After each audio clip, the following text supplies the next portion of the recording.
Saudara-saudara kaum muslimin rahimakumullah. Pada pertemuan kali ini kita akan membicarakan riwayat Nabi Adam alaihi salam. Nabi Adam diciptakan oleh Allah dari tanah dan merupakan manusia pertama serta bapa dari seluruh umat manusia. Pada saat Allah hendak menciptakan Nabi Adam, Allah berkata kepada malaikat, "Inni ja'ilun fil ardi khalifah." Aku akan menjadikan seorang khalifah di permukaan bumi. Malaikat dengan nada sedikit protes berkata, "Ataj'alu fiha may yufsidu fiha wa yasfiku ad-dima wa nahnu nusabbihu bihamdik wa nuqaddisu lak."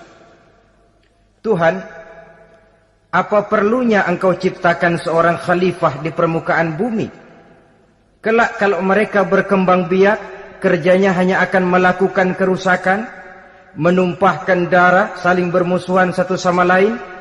Sedangkan kami, kata malaikat, sudah cukup bertasbih memuji kebesaranmu. Allah kemudian menjawab, "Inni a'lamu ma la ta'lamun." Aku lebih tahu tentang apa yang kalian semua tidak mengetahuinya. Setelah diciptakan Nabi Adam daripada tanah, ditiupkan roh, maka Allah kemudian mengajarkan kepada Nabi Adam berbagai macam ilmu pengetahuan. Wa 'allama Adam al-asma'a kullaha. Kemudian Allah mengajarkan Nabi Adam nama-nama segala sesuatu. Nama merupakan simbol daripada ilmu pengetahuan. Nabi Adam akan dijadikan khalifah di permukaan bumi. Maka dibekali oleh Allah Subhanahu wa taala al-asma'a kullaha, nama-nama segala sesuatu. Yang dimaksud di sini ialah al-ulumal katsirah, ilmu pengetahuan yang banyak. Malaikat pada mulanya protes. Kami kan sudah cukup bertasbih Tuhan. Kami kan sudah cukup memujimu. Untuk apa lagi membuat manusia sebagai khalifah di permukaan bumi?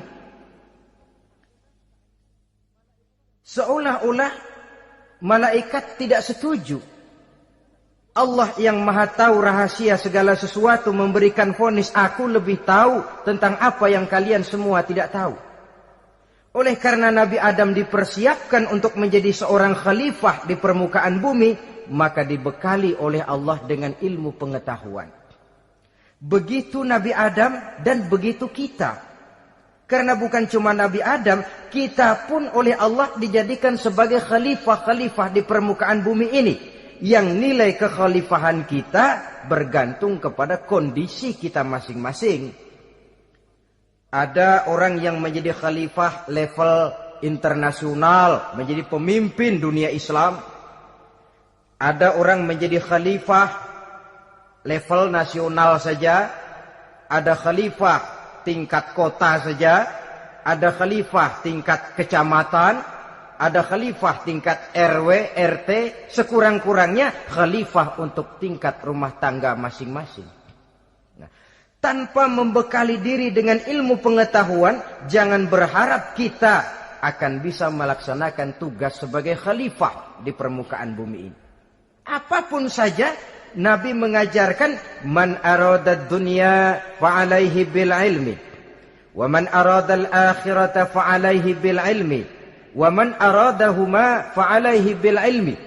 Siapa yang menginginkan dunia harus dengan ilmu. Yang menginginkan akhirat juga harus dengan ilmu. Yang menginginkan dunia akhirat juga harus dengan ilmunya. Tanpa dasar ilmu, maka manusia tidak akan bisa menjalankan tugas kekhalifahan. Setelah diajarkan Adam nama segala sesuatu, dikonfrontir, dihadapkan dengan malaikat. Malaikat, kalau tadi kamu bilang buat apa perlunya menciptakan khalifah? Nih bentuknya. Adam, Sekarang, hai malaikat, coba kamu sebutkan nama segala sesuatu ini yang ada di sini ini. Malaikat berkata, Subhanaka la ilma lana illa ma 'allamtana. Ya Allah, kami tidak punya ilmu, kami tidak tahu semua itu kecuali apa yang telah Engkau ajarkan kepada kami. Kalau kamu tidak sanggup, Adam, sebutkan nama-nama semua itu. Adam menyebutkannya dengan lancar. Ketika itulah Allah memerintahkan malaikat untuk sujud kepada Nabi Adam alaihi salam. Sujud di sini bukan sujudul ibadah, sebab sujud ibadah kepada yang selain Allah haram. Tapi sujud di sini sujudut tawadhu' i'tirafan bifadli Adam. Sujud merendahkan diri sebagai pengakuan terhadap keutamaan dan kelebihan Nabi Adam. Maka orang yang banyak ilmunya lebih utama dari orang yang hanya banyak ibadahnya. Bahkan iblis lebih takut kepada orang alim yang sedang tidur daripada orang goblok yang lagi ibadah. Model ini diceritakan dalam Ihya-nya Imamul Ghazali. Iblis masuk ke masjid mau menggoda orang lagi sholat. Sudah masuk di pojok masjid, dia lihat orang lagi tidur. Ngacir iblis keluar, cepat benar. Pucat mukanya. Ketemu di jalan sama temannya. Kenapa lari, Mas?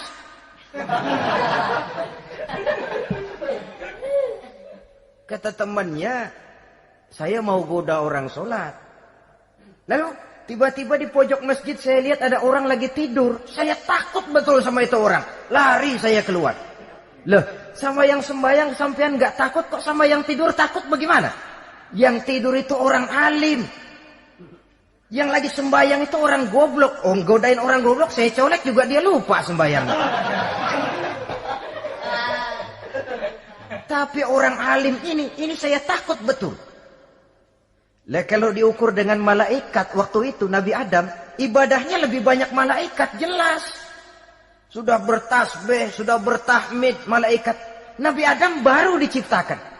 Tapi kenapa Allah perintah malaikat sujud kepada Adam? I'tirafan bifadli Adam. Keutamaan Nabi Adam. Pantas untuk diserahi tugas sebagai khalifah mengatur kehidupan di muka bumi. Kalau malaikat yang jadi khalifah di dunia ini, nggak rame dunia. Coba, malaikat, material, harta nggak perlu. Seksual nggak perlu. Dunia ini hambar. Justru dunia ini menjadi ramai setelah manusia diberikan fungsi sebagai malaikat, sebagai khalifah oleh Allah Subhanahu wa taala. Saudara-saudara kaum muslimin rahimakumullah, setelah nyata kelebihan Nabi Adam, maka Allah perintahkan Nabi Adam tinggal di surga dengan segala kenikmatan yang ada di dalamnya. Tapi lantaran sendirian, kesepian Nabi Adam ini. Allah Maha Tahu, maka diciptakannya pasangannya, yaitu Siti Hawa dari tulang rusuk yang sebelah kiri.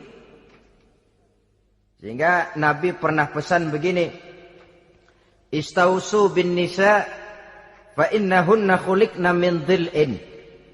Hati-hati kamu ngadepi perempuan. Yang tolong dengar nih yang laki-laki, yang perempuan belaga budak aja dulu lah. Hati-hati kamu ngadepi perempuan.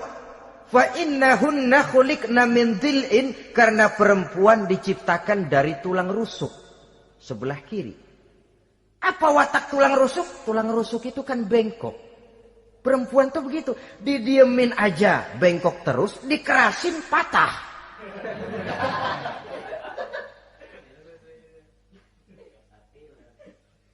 Saudara-saudara, di sini kita ambil satu hikmah bahwa ternyata yang bikin hidup terasa enak karena di sekitar kita banyak orang lain. Bodoh manusia kalau dia merasa bisa hidup sendirian. Tinggal di tengah kampung tapi gayanya gaya orang tidak mau kenal dan tidak mau tahu sama tetangga. Jangankan di dunia, di sorga saja Nabi Adam karena sendiri kesepian. Apa saudara mau tinggal di Jakarta? Apa saja di Jakarta, sudahlah milik saudara.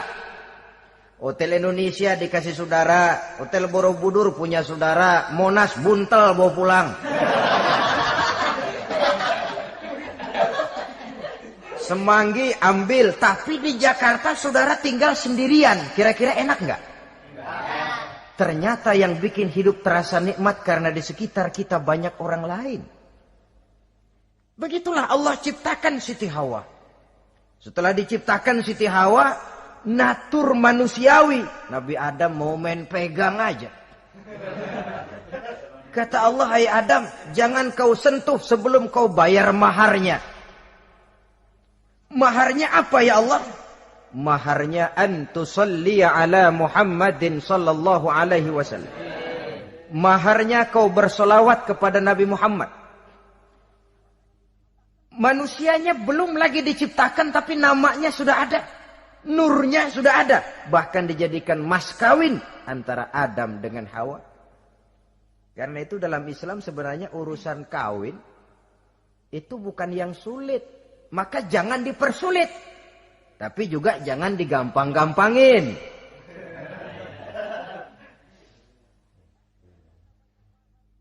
Artinya yang namanya mahar ini, walaupun cuma sebentuk cincin besi kalau orang sangat tidak mampu. Bahkan dengan mengajarkan Fatihah saja sah sudah. Saya terima nikahnya Fulanah binti Fulan, dengan mas kawinnya saya ajarkan dia surah Fatihah. Kalau memang kere betul, tidak punya apapun, sah sudah itu. Agama ini mudah, karena itu jangan dipersulit, tapi juga jangan digampang-gampangin.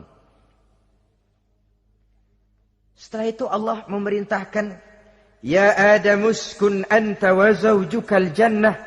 Hai Adam, kau dan istrimu tinggallah dalam surga. Wa kula minha ragadan haitsu syi'tuma. Segala makanan yang ada di dalamnya boleh kau makan. Pakaian yang aneka warna boleh kau pakai. Nikmati seluruh fasilitas yang ada di surga ini. Cuma atu aja Adam. Yang lain boleh dah. Mau ngapa pakai atu aja jangan. La taqraba hadhihi syajarah. Jangan kamu dekati pohon khuldi itu. Dekat saja jangan. Apalagi sampai metik. Jangan Adam. Saudara, ma'asyiral muslimin, itulah watak manusia. Kalau ada 10 persoalan, yang 9 boleh, yang 1 tidak boleh, yang tidak boleh yang bikin dia penasaran. Gua pengen tahu ngapa kagak boleh sih. Timbul penasaran. Apalagi iblis selalu berusaha. Sebab pada waktu malaikat disuruh sujud, semuanya sujud kepada Adam. Iblis tidak mau sujud. Tuhan tegur. Iblis, kenapa kamu tidak mau sujud? Mana mungkin Tuhan. Saya akan dibikin dari api, kata iblis. Adam dari tanah. Unsur api lebih mulia dari unsur tanah. Masa saya harus tunduk kepada Nabi Adam? Gengsi dong. Adam kan anak kemarin sore, baru dibikin. Masa saya harus tunduk kepada orang yang macam itu? Ini kan perintah aku iblis. Kalau kau tidak mau tunduk, keluar dari surga ini. Terusir iblis dari surga karena kesombongannya tidak mau sujud kepada Adam. Nah, logika, kalau udah di surga aja sombong diusir, apalagi yang masih tinggal di pinggir kali sombong.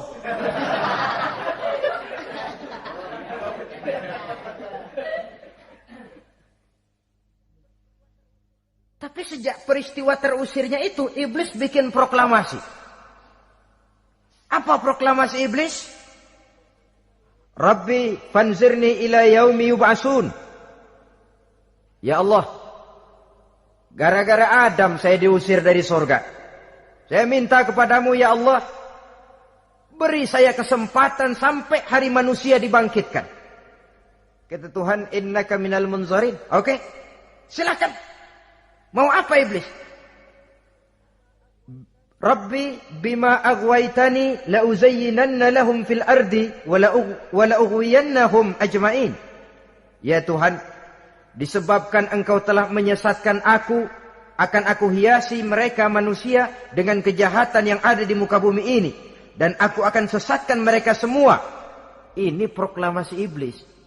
Gara-gara Adam saya terusir dari surga. Maka sejak saat ini Adam dan seluruh keturunannya musuh bebuyutan saya. Akan saya lakukan segala macam cara untuk menggelincirkan manusia. Agar mereka menjadi orang yang engkau murkai ya Allah. Kemudian Allah memberikan jawaban. Dialog ini saudara bisa lihat dalam surah Al-Hijr. Ayat 40, 41 sampai 44. Kata Allah apa? Inna ibadi laisa laka alaihim sultanun illa manittaba'aka minal ghawin. Silahkan iblis. Yang lain barangkali bisa kau goda. Kecuali hamba-hambaku yang benar-benar hambaku. Engkau tidak akan punya daya mempertipu mereka. Engkau tidak akan punya kemampuan menggelincirkan mereka. Kecuali kalau memang mereka sudah mau ikut pengaruhmu. Sepanjang mereka benar-benar menjadi hambaku kata Allah. Hamba Allah yang sebenarnya. Mereka di luar kekuasaanmu iblis. Tapi kalau mereka sudah turun menjadi hamba harta, hamba dunia, hamba pangkat, budak jabatan. Mereka itu yang bisa kau gelincirkan. Selama mereka masih tetap sebagai hambaku kata Allah. Mereka di luar jangkauan kekuatan dan kekuasaanmu iblis. Nah, sejak saat itu kan iblis selalu nyari jalan. Nyari lantaran bagaimana Adam nih. Supaya dia tergelincir. Gara-gara dia saya diusir dari surga. Nguping terus iblis. Sampai akhirnya dia dapat berita tentang dilarangnya Nabi Adam mendekati pohon khuldi itu. Satu hari dengan muka sedih. Ya, iblis itu the best actor. Aktor ulung dia. Dengan roman muka sedih. Dia datang kepada Nabi Adam dan Siti Hawa. Kata Nabi Adam, iblis. Ente kok tampangnya demek amat sih?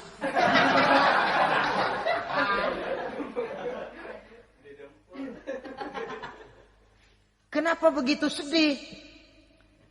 Adam, saya sebenarnya tidak ada yang bikin saya sedih.